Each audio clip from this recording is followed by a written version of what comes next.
स्वचिंतन कर अवगुणों की जांच कर उन्हें निकालने की, संग दोष से अपनी संभाल करने की, देवताई गुण धारण कर स्वयं को लायक बनाने की, भूतों को प्रभु की याद से भगाने की, बाप के साथ मंगल मिलन मनाते हुए संगम युग के पल पल को सफल करने की, धर्मराजपुरी की सजाओं से बचने का पुरुषार्थ कराने वाले विश्व कल्याणकारी परमपिता परमात्मा की हम आत्माओं के लिए आज की मुरली से शिक्षाएं। दैहिक संस्कारों को आधा कल्प यूज कर हमने सर्व तरह की समस्याएं क्रिएट की। अब उनका निवारण करने के लिए, उन्हें पार करने के लिए वरदाता परमात्मा उड़ता पंछी बनने का वरदान दे रहे हैं, जो कि अपने अनादि संस्कारों को इमर्ज कर बन सकते हैं।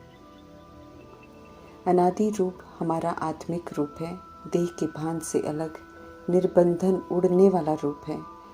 लेकिन देह भान और अभिमान के दैहिक संस्कारों के कारण, बंधन के बोझ के कारण उड़ता पंछी के बजाय पिंजरे के पंछी बन गए हैं हम सब। अभी फिर से ओरिजिनल अनादि निजी संस्कारों को इमर्ज कर, अर्थात सतोगुणी संस्कारों को इमर्ज कर फिर फरिश्ते रूप में स्थित रहने की, अर्थात किसी से भी कोई दैहिक रिश्ता नहीं बल्कि एक निराकार परमात्मा संग कनेक्ट कर सेवा पर हाजिर रहना, अर्थात सभी प्रति 7 गुणों के सुख के वाइब्रेशन फैलाना, इसे ही परमात्मा सहज पुरुषार्थ कहते हैं। सभी आत्माओं प्रति सतोगुणी संस्कार का सहयोग देने से स्थिति ऊंची हो जाती है, परिस्थितियां नीचे रह जाती हैं।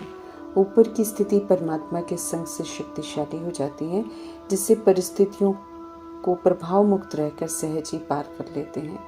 ऊपर फरिश्ते स्थिति में रहना, सेवा पर रहना, सभी को सुख देना ही सर्व समस्याओं का समाधान है। इस विधि को अपनाकर वरदान को फलीभूत करने की समझ दे रहे हैं वरदाता परमात्मा। कल्याणकारी परमात्मा जब ड्रामा में मौजूद हैं तो हर कदम में कल्याण समाया हुआ है। ऐसा समझ हर आत्मा को शांति की शक्ति का दान देने की सच्ची सेवा करनी है। पवित्रता के सागर परमपिता परमात्मा नरक को बदल स्वर्ग स्थापन करने का कार्य कर रहे हैं। ऐसे स्वर्ग में जाने के लिए हम आत्माओं को समझ दे रहे हैं, पावन बनो, फिर घर घर को स्वर्ग बनाने की जिम्मेवारी निभाओ। सभी को पतित से पावन होने का लक्ष्य दो और साथ में दैवी गुण धारण करो। जो स्थापना में इस विधि से मदद करते हैं वे ही स्वर्ग में जाते हैं। कल्प में एक बार परमात्मा माता पिता बनकर आते हैं, अडॉप्ट करते हैं, शूद्र जीवन से और ब्राह्मण बनाते हैं, ईश्वरीय कोद की पालना देते हैं। पूरा संगम युग ईश्वर से मिलन मनाने का युग है। मिलन मनाते हुए स्व परिवर्तन करने का युग है। उनके संग रहकर अच्छी तहजीब सीखकर भारत को स्वर्ग बनाने का युग है। हमारा ये ईश्वरीय कुल छोटा सा कुल है। शिव पिता दादा बन वर्षा देते हैं, प्रजापिता ब्रह्मा और हम सब ब्राह्मण भाई बहन हैं। इसके अतिरिक्त कोई और संबंध नहीं है।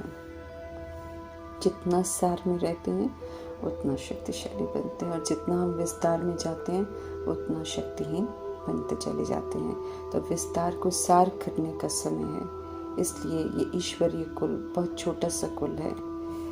परमात्म याद में रहने का सहयोग देकर पतितों को पावन बनाने की सेवा करनी है। याद ही कमाल करती है, इसलिए याद का सहयोग देना है। दे भान, दे अभिमान और कमी कमजोरियां रूपी कांटे जो हैं, इनका त्याग कर दैविक गुणों की धारणा कर फूल बनने की समझ देते हैं। स्वर्ग के लायक बनना है और हर एक को बनाना है।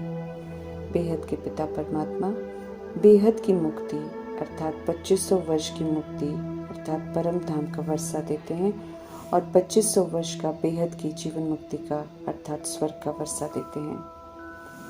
विकार रूपी कांटे जब आत्मा में प्रवेश करते हैं तो आत्मा कांटा बन जाती है। विकारों वश कुछ करते हैं तो चुपते हैं, दुख देते हैं एक दूसरे को, आत्मघात की हिंसा करते हैं, फिर गर्भ जेल में भी दुख, जन्म भी दुख से होता है, मध्य में भी दुख तो अंत भी दुखदायी होता है। अभी सुखमय जीवन के लिए परमात्मा का फरमान है कि विकारों का त्याग कर दो। सबसे बड़ा री इनकारनेशन परमात्मा का है। नई और पुरानी दुनिया के संगम पर आते हैं, देवी देवता धर्म की स्थापना कराते हैं, अधर्म खत्म कर सृष्टि रूपी कायदों को ठीक करते हैं, सत्यता और दिव्यता की सभ्यता द्वारा सही मार्ग पर चलना सिखाते हैं। ऐसे चलकर विष्णु के कुल का बनना है। जितना इस समय आत्माएं मंगल मिलन मनाती हैं उतना निखरती हैं। बहुत भारी मंगल मिलन है। आत्माएं संपूर्ण पावन बनती हैं, सत्युग के लिए क्वालिफाई करती हैं। ज्ञान के सागर परमात्मा से आत्माएं मिलती हैं, इसलिए इसे ईश्वरीय कुंभ का मेला भी कहते हैं। अपने लिए इस समय हम सब स्वर्ग की स्थापना कर रहे हैं। घर में पवित्र होकर हमें रहना है। समझ मिलती है कि जहाँ पवित्रता है उसे ही स्वर्ग कहेंगे, वहीं सुख शांति है। फरमान है प्रभु का कि हमारी अवस्था ऐसी होनी चाहिए जैसे देवताओं की होती है। कोई भी अवगुण हमारे अंदर नहीं होना चाहिए। कोई भी अवगुण नहीं हो उसे ही स्वर्ग कहते हैं। यही अटेंशन भरा अभ्यास स्थायी स्वर्ग बन जाता है। घर में रहते ऐसा लायक बनना है, अर्थात घर घर को स्वर्ग बनाना है। ज्ञान मार्ग का ये ऊंच से ऊंच मेला है। रूहें सुप्रीम रूह से रूहानी मिलन मनाती हैं। सबसे अच्छी यात्रा है ये। इस पर रहने से आत्मा भिन्न भिन्न दैहिक विनाशी नाम रूप देश जाति के लेबल से मुक्त होकर अपने स्वधर्म और स्वरूप में टिकती है और फिर से पावन बनती है। कल्याणकारी सद्गति देने वाले परमात्मा की श्रेष्ठ मत पर चलकर अपना कल्याण करना है। रावण की अकल्याणकारी मत पर चलकर शोक वाटिका में जाने की आदत से छूटना है। मंदिर लायक बनाया जा रहा है, इसलिए अब भूतों को निकालने की बड़ी मेहनत करनी है। विकारी अवगुण निकालने वाले ही लक्ष्मी नारायण को वरते हैं। कोई भी भूत हो, काम का, क्रोध का, लोभ का, मोह का, अहंकार का, आत्मा को गिरा देता है, बहुत नुकसान पहुंचाता है, दाग लग जाता है, हार खा लेते हैं। संग दोष